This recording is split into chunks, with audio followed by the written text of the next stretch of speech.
खालिस्तान ना बनी। जब तक रही सुनाई घट में हमारा जान हो, अलग ही खालिस्तान ना बनी।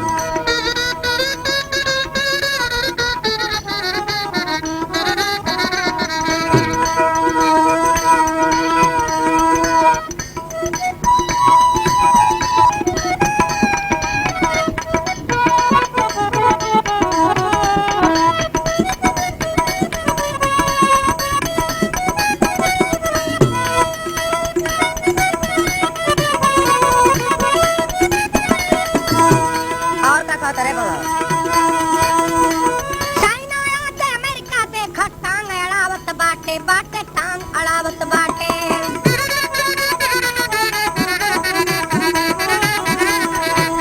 चाइना अमेरिका टांग अड़ावता और सब के सब है बताए हत चुकी है पाकिस्तान। चाइना आज अमेरिका देखा टांग अड़ावत बाटे। घर ही में घर के झगड़ाई, घर ही में घर के झगड़ाई आज लगावत बाटे। अलग ही खालिस्तान ना बनी। ताके टुकुर टुकुर बगले में पाकिस्तान हो, अलग ही खालिस्तान ना बनी। ताके टुकुर टुकुर बगले, ताके टुकुर टुकुर बगले में पाकिस्तान हो, अलग ही खालिस्तान ना बनी। खालिस्तान बने के पहले पाकिस्तान ना रहे।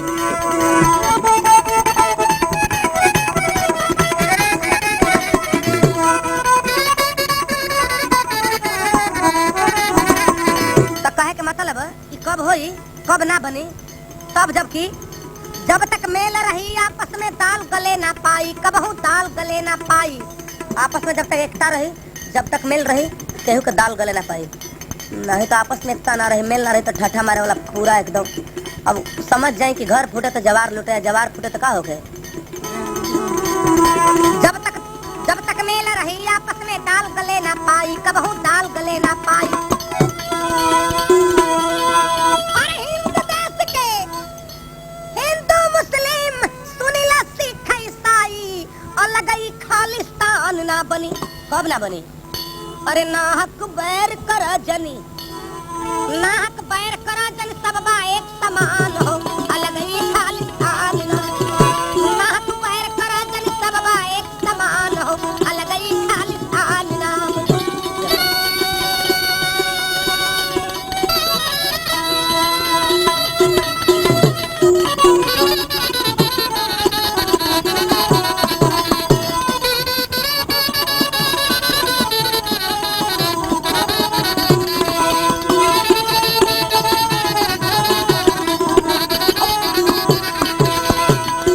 भारत के ई आजादी था अरे बड़ा भाग्य से मिलल।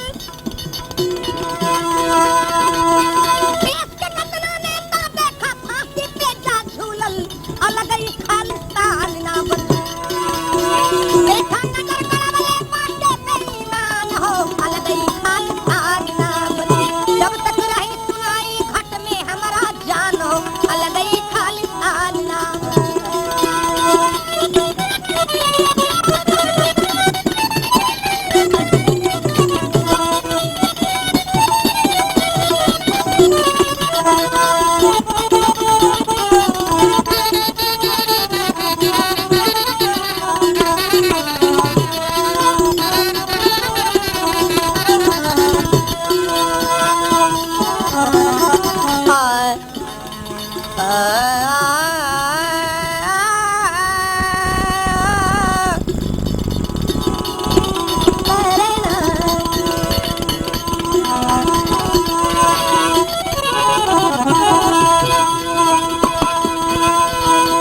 सबका नजरी परना चतबा सोना ऐसन भारत, हमारा सोना ऐसन भारत।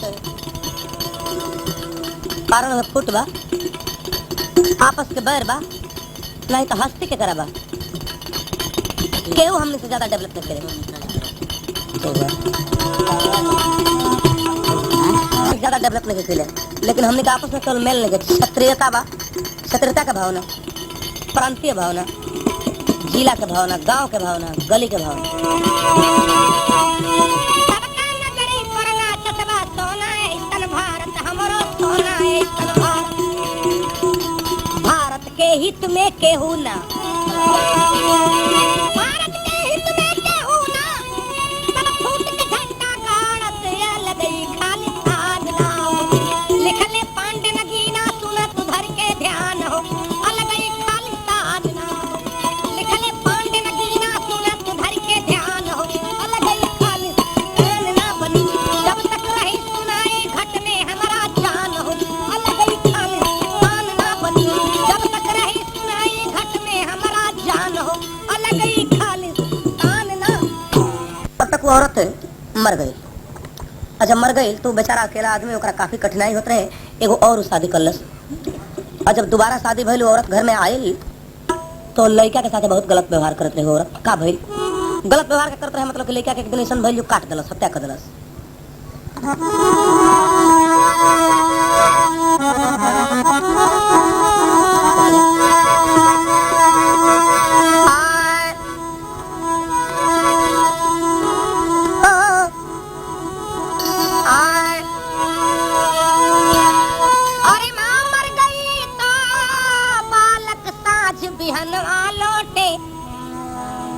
मां मर गई तो बालक सांझ बिहनवा लौटे।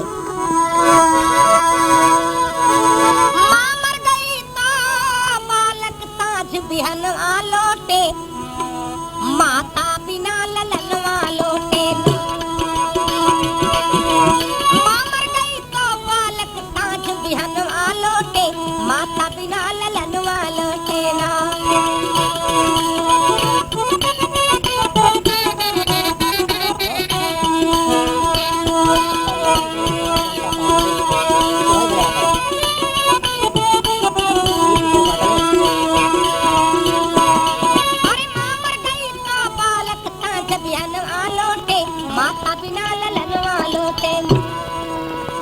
मां मर गई तो बालक सांझ बिहनवा लौटे। माता बिना ललनवा लौटे ना। भैली कुछ दिन के बाद बाप ने कर ली दूसरी शादी।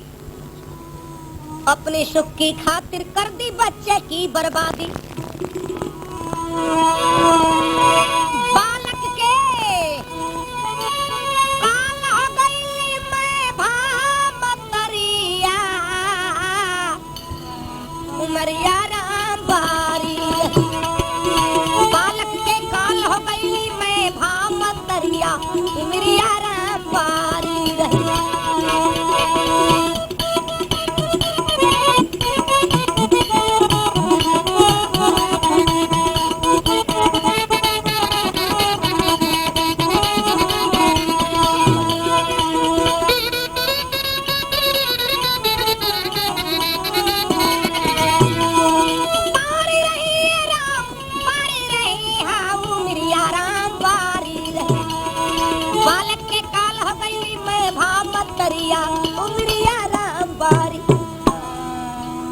तू करे का औरत सौतेली माँ लइकवा के मारे और ओहू न देवे। मारे लइकवा रोवे लगे तो और अंगुरी लगे गिरा। मारे और रोवे ना देवे। मारे और रोवे ना देवे। पकड़ी कान खिचिया रे। अरे हाथ जोड़ के टूअर बलकवा कतनो नीर भावे। और ऊपर से और जब सिंठा होला, रोटी उटी पकावे वाला, रोटी उटी सेके वाला, इस सिंठावा धिकाई कर लागे दागे।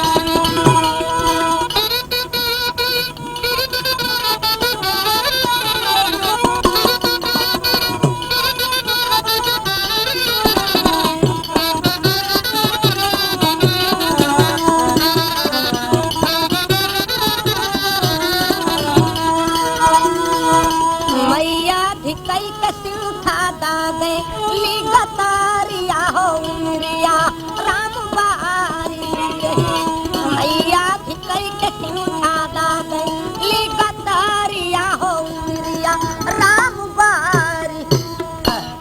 एक दिन के बात है, बाप कहीं लोकल में नौकरी करते रहे अगले बगल में। शाम के जब आयल छुट्टी के बाद वापस घर तो लड़का से नाम बर्दाश्त होल कही दिलस। एक रोज छुट्टी में लड़का कहने लगा बाप से, अरे माँ मारती है पिताजी, मैं कहता हूँ आपसे। सच्चा बाप रहे, जाके पूछे गई और जब पूछे गई तब बमक गई औरत उनका पसरिया उनके पर ऐसा बबुआ के तो वही लड़दा है। दिन भर जाके नौकरी लिखा नौकरी ना आवत रहे जब बबुआ के दाही बनकर हम कुछ हो नहीं कि बबुआ के ढेर उल्टा सीधा बोलबो तो हम आजीबे बाबूजी हैं चल जाए। और जब सुन ले बाबूजी के नावत इनकर सांस ऊपर के ऊपर नीचे के नीचे हो दूसर का भी आ रहा है।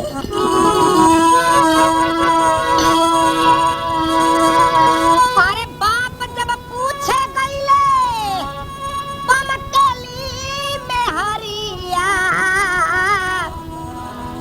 बाप जब पूछे गईले बमक गईली में हरिया मेरी आराम बारी। बाप जब पूछे गईले बमकेली में हरिया मेरी आराम बारी। बालक की काल हो गई मैं भाम करिया मेरी आराम बारी।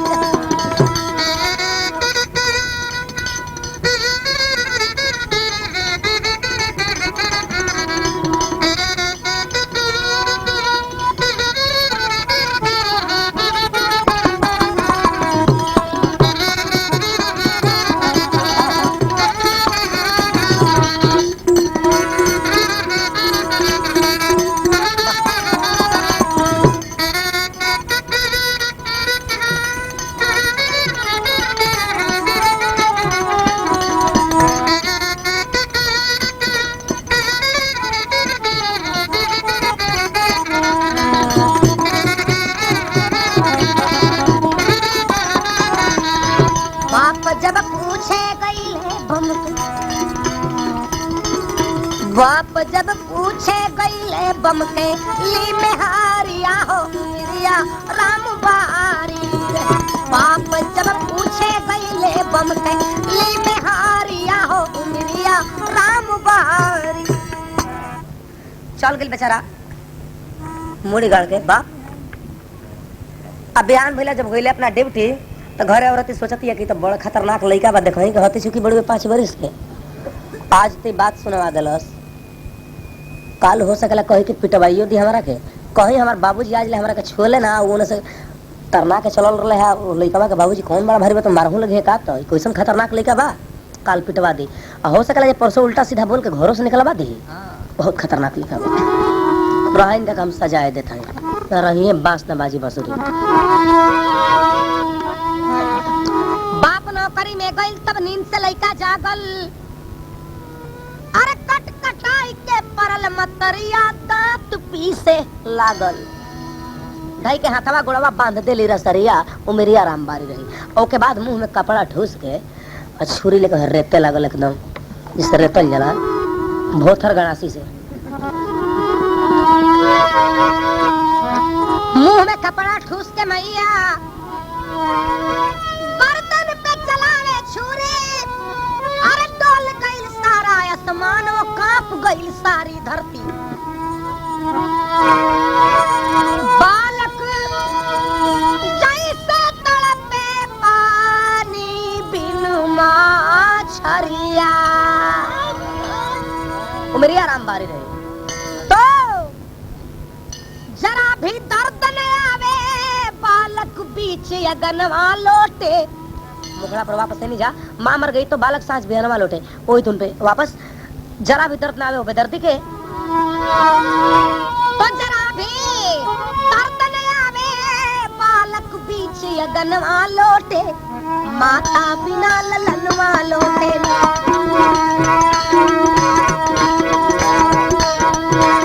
जरा भी दर्द न आवे बालक बीच अगनवा लोटे। माता बिना ललनवा लोटे ना।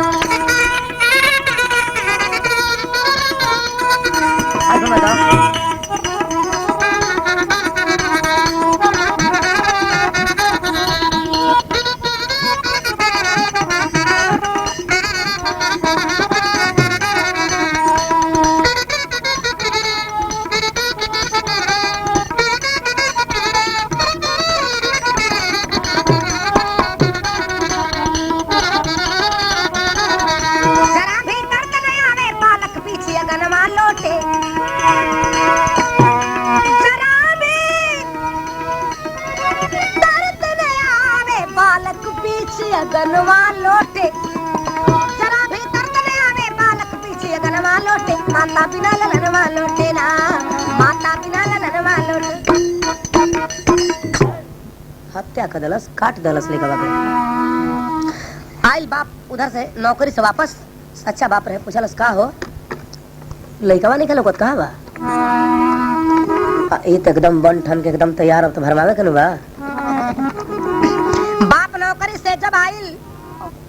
बाप नौकरी से जब आया तो नार उसको फुसलाने लगी हाल पूछा जब बच्चे का तो हंस के फरमाने लगी रहुआ तो खाली बबुआ बबुआ बबुआ अरे महाराज कम से कम हमरो के सोचे के चाहे दिन भर रुआ होने ऑफिस में जाके कलम चलाई ले ओ दिन कहत रहे जे खांची ढोई ले के का तो करे ले जहिया पूछे गेल लइकवा का हाल बबुआ तो आई हमरा भरमावे खातिर रुआ दिन भर जाके ऑफिस में महाराज कलम चलाई ले हम एकदम दुआरी पर से ताकत रही ले कि कब सांझियों को रुआ से छुटे रुआ होते बबुआ न हम केहू नहीं कि छोड़ी हटा बाटे कावन बबुआ जी के फिकिरिया हम तो बड़े रहुआ कौन फिक्र बा महाराज का चिंता के लिए बने से काम करे एगो सहेली घरे उत्सव रहा थोड़के से मांस भेजोले बिया महाराज बनवले बने खा ले कहले का रहे जे लइकवा के थोड़के से काट के मांस पकौले रहे ऐसे कि लइकवा के बाबूजी एक दिन लइकवा के कहला बिगड़ल रहले तो कहल थोड़ा मांस भेजवाई है घिड़सरी के पास छिपाए सर काट के घिड़सरी के पास छिपौले रहे घिड़सरी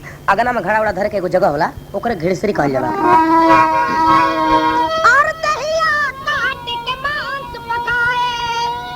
मर्द खाने लगा जब थारी में तो अंगुली मिल गई तरकारी में छोटा अंगुली मिल गई तरकारी में और जब अंगुली मिलल तो तुरंत बेहोश हो गिर गेलू जान गेल कि हे वाक्य भाई हे मजरा बा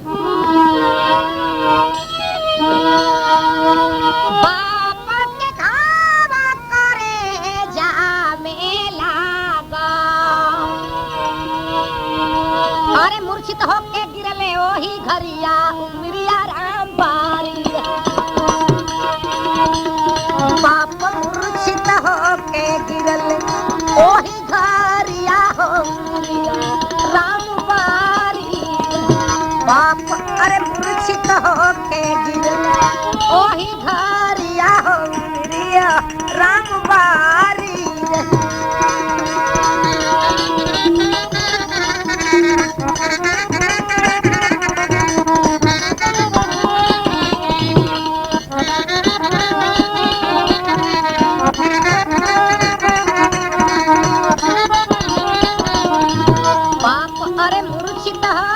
ओही घरिया रे उमरिया राम बारी रही बाप अरे मूर्छित होके गिरले ओही घरिया उमरिया राम बारी लास्ट बा जब होश में आइल बपवा तो ओकरा बाद जौन होके के चाहिए तो शुरू हो गई अब ओकरा ही लोकल जी बहुत ज्यादा ब्यूटी बड़ी बहुत ज्यादा सुंदर बड़ी दूसरा का शादी कहे होश में आवते एकदम शुरू कर दिलस हल्ला गुला भइल पड़ोसी सब जुटले का बात है तो ये बात बताओ ना भाई ऐसा तो मैंने भइल ही ना रहला एकदम कोहराम मच गई केहू जाके पड़ोसी थाना में खबर कर दिलस कहीं सन सन घटना भइल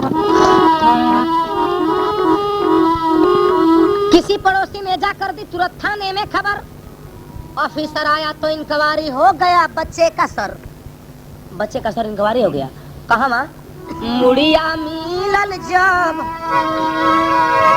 मुड़िया अरे मिलल जब कोड़ाइल घीड़ी सिरिया घिड़सरी कोड़ाइल तो सर मिल गई उमरिया राम बारी रहे लास्ट में तो पकड़ के गई थाना जौन सजाए मिलल ऐसे मैंने ओजा मैंने मारपीट वाला होते जौन भाई तो भैया कल थाना पकड़ के गई केस चलल और जज फैसला दिलस एकदम साक्षी सब रहे गवाह सब रहे रहन बहुत बाहियात बहुत बेदर्दी औरत लिया करा के कठोर से कठोर सजाएगा तो जज ने ये फैसला दिया कि इसका खाल खिंचवा लो या किसी भूखे शेर के अरे सामने डलवा दो लास्ट लाइन कहाँ की खबर है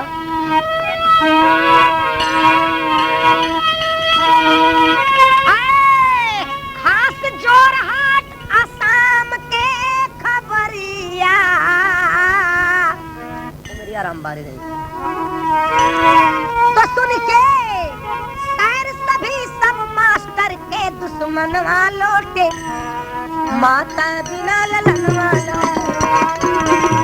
सुन के सर सभी सब मास्टर के दुश्मन वालों के माता बिना ललन वालों के माँ मर गई तो बालक साथ बिहन वालों के माता बिना ललन वालों के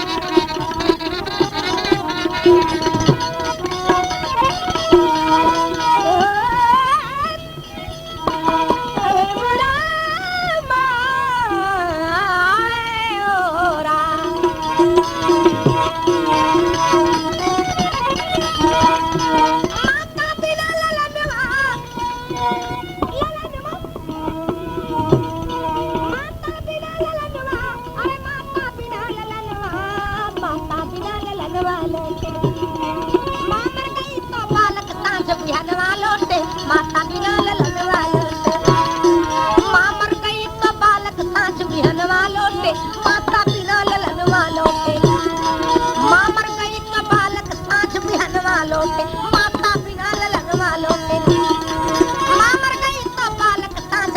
वालों से माता बिना ललन वालों से। डॉक्टर साहब के लिखल गीत बा और माय डियर कम हियर कहे कि असनोई कुले कहे तो बेचारा के बुझाइबे ना करे वो अकुता अकुता भाग चले। एक दिन जाके अपने को साथी से कॉलेज का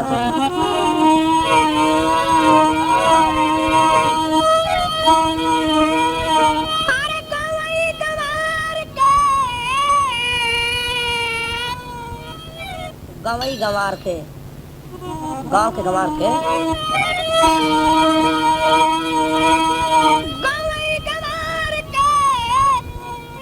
पागल कैलस मतिया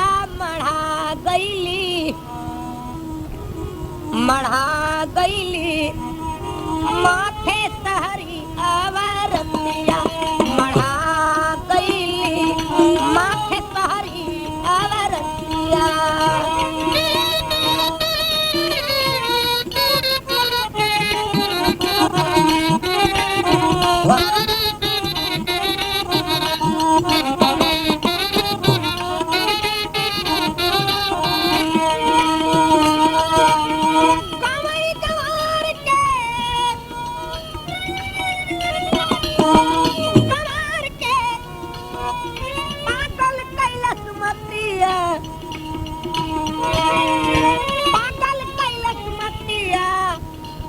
मढ़ा गईली माथे सहरी अवरतिया मढ़ा गईली माथे सहरी अवरतिया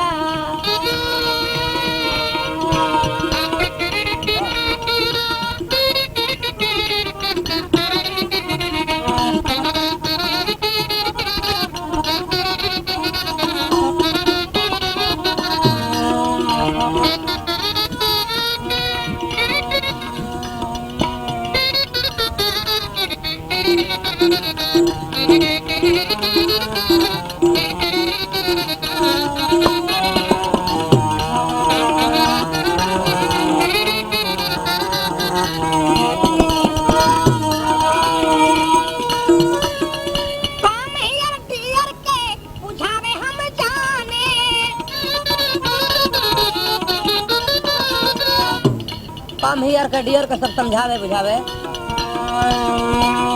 बुझी ना तपतिया सटकन ताने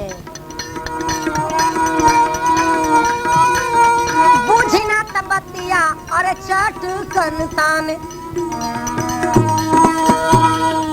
रोज रोज कर तारी रोज रोज कर तरे पानी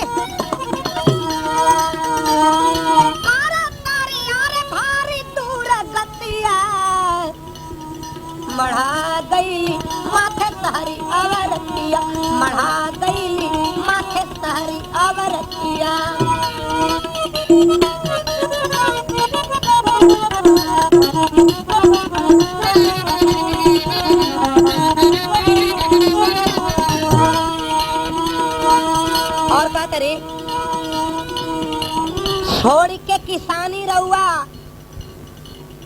करी कौनो धंधा किसानी उनके निक निकल लागत पत्र के हरवा चरवा के काम है एडवांस बना आधुनिक बना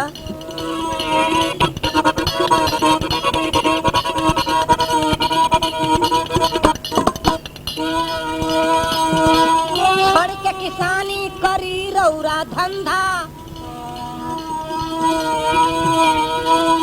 छोड़ के किसानी रौरा करी जाके धंधा अरे चली है सहरिया में धाई कर कंधा चली है सहरिया में धाई कर कंधा के हाथ कंधा राका झाका कर के बितावे राका झाका कर के अरे बितावे सारी रतिया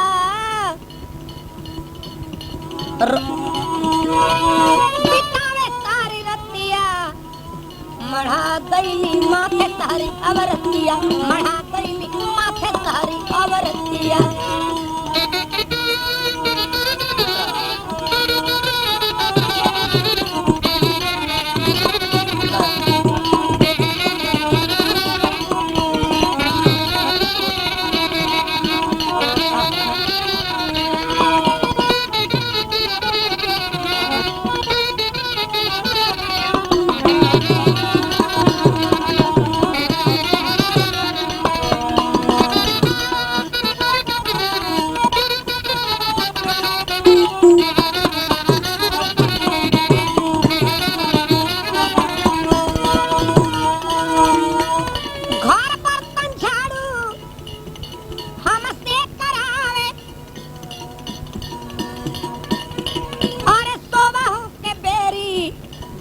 खातिर फरमावे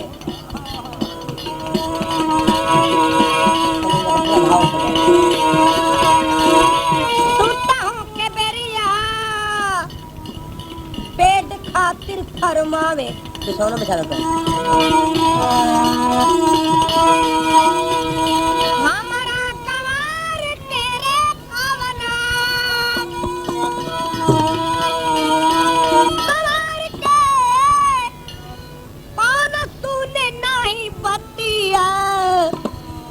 मढ़ा गईली माथे तारी अवरतिया मढ़ा गईली माथे तारी अवरतिया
रोज साबुन मोती बोला कि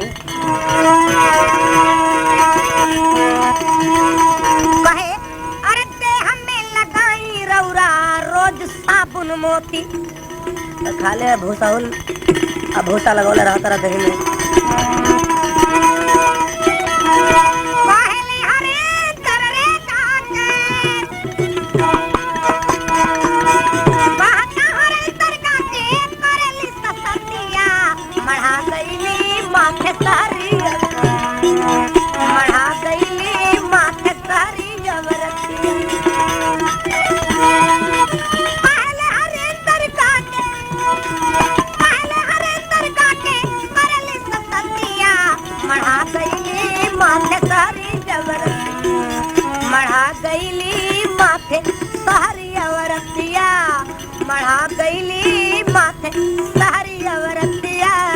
मढ़ा गईली माथ तरी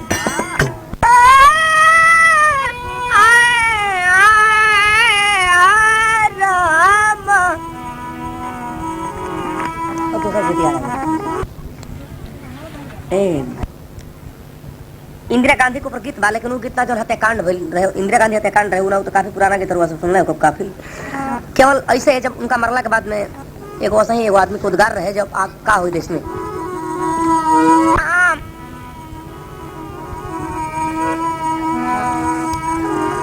31 अक्टूबर 84 को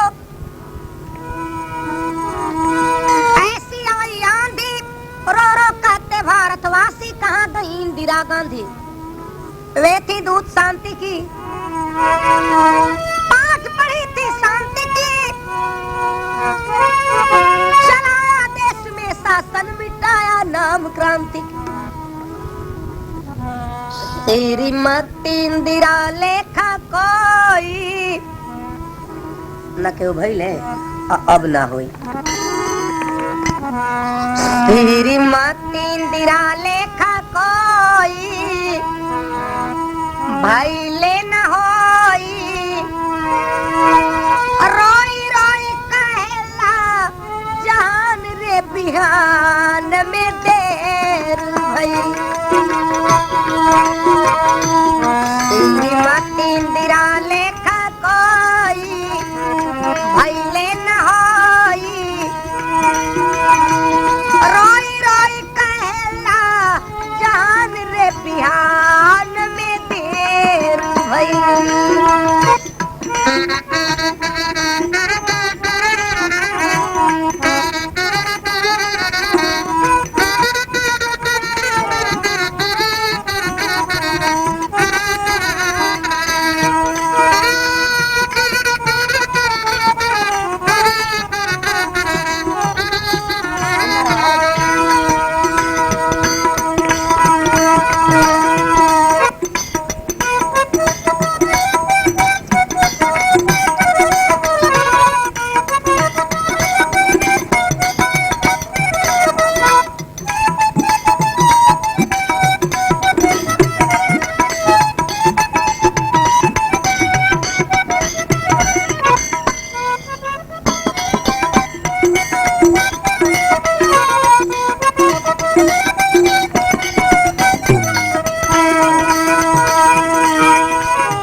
के माई ऐसन मिली गरीबवन के माई धधके करे जवा में आगी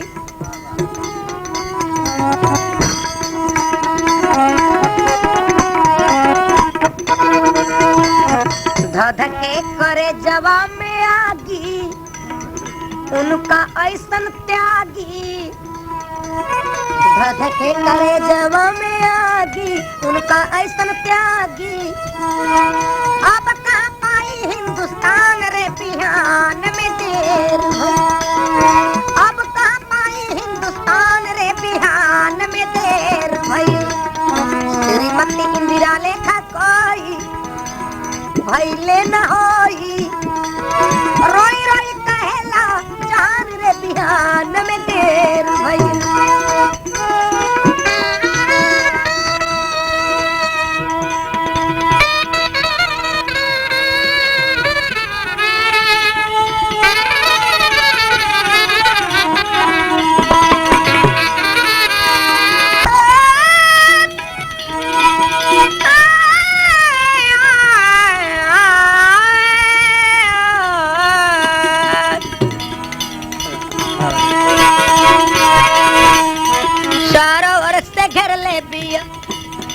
आफत के घरी चारों ओर से घेर ले बिया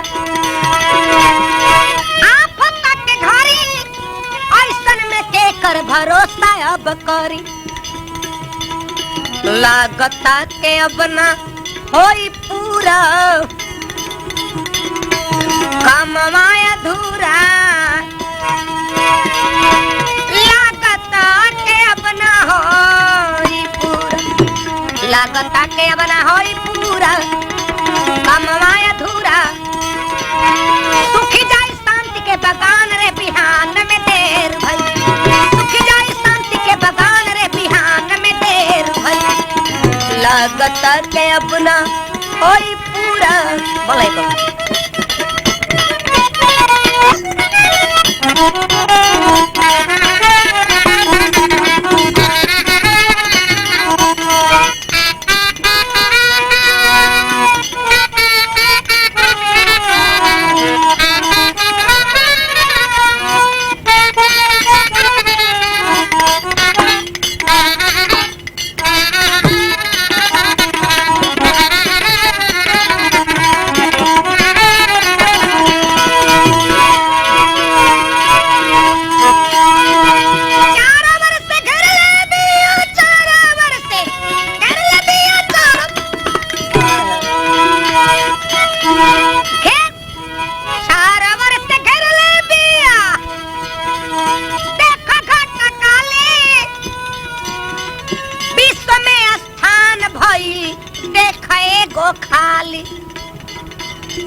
देश खातिर भइले भारी फिकिरी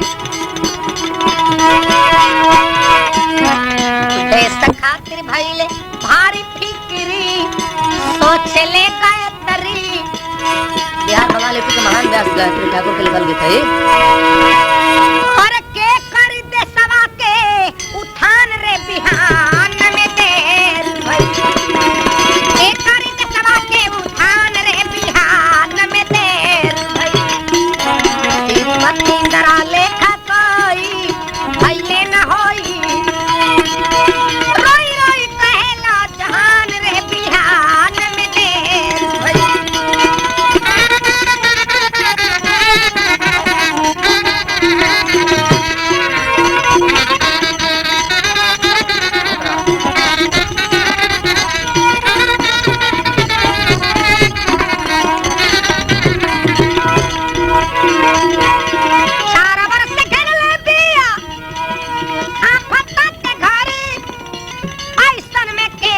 भरोसा अब कर